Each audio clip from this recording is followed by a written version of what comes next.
नमस्कार, मैं सरला रावत शाह। स्वागत है आप सभी का पब्लिक न्यूज हिंदी में। अरविंद केजरीवाल और बीजेपी के बीच की लड़ाई थमने का नाम ही नहीं ले रही है। इस बार मुद्दा बना जब अरविंद केजरीवाल ने एक अर्जी लगाई केंद्र सरकार के पास, जिसमें उन्होंने अनुमति मांगी थी सिंगापुर जाने की।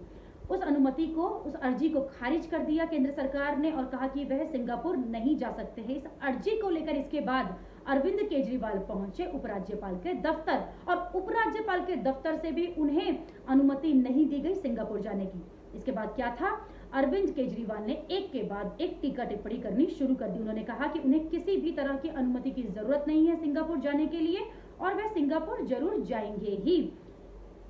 दूसरी तरफ उपराज्यपाल ने एक रिपोर्ट पेश करी जिसमें कहा गया कि अरविंद केजरीवाल और उनकी पार्टी द्वारा 2020-2021 में जो आबकारी नीति लाई गई थी उसमें कई खामियां हैं, वह नीति पूरी तरह से गलत है। इसकी सीबीआई जांच की मांग उन्होंने की गई है।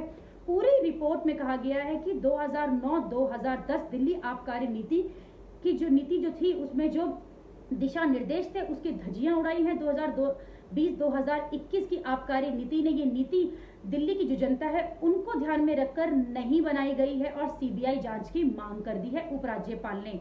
इसके बाद क्या था, तिलमिला उठे अरविंद केजरीवाल और उनकी पार्टी के लोग।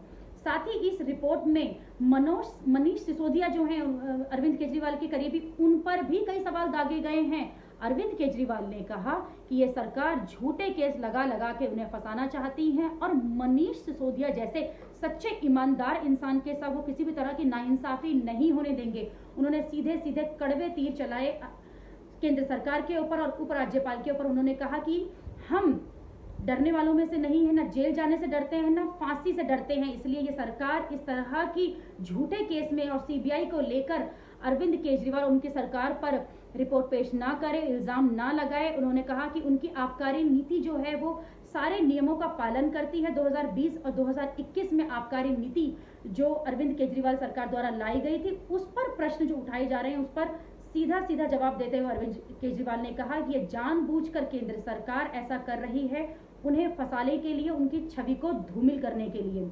अभी के लिए इतना ही। अगली खबर में आपसे फिर होगी मुलाकात। आप हर खबर को जानने के लिए, समझने के लिए, अपडेट रहने के लिए देखते रहिए पब्लिक न्यूज हिंदी। धन्यवाद।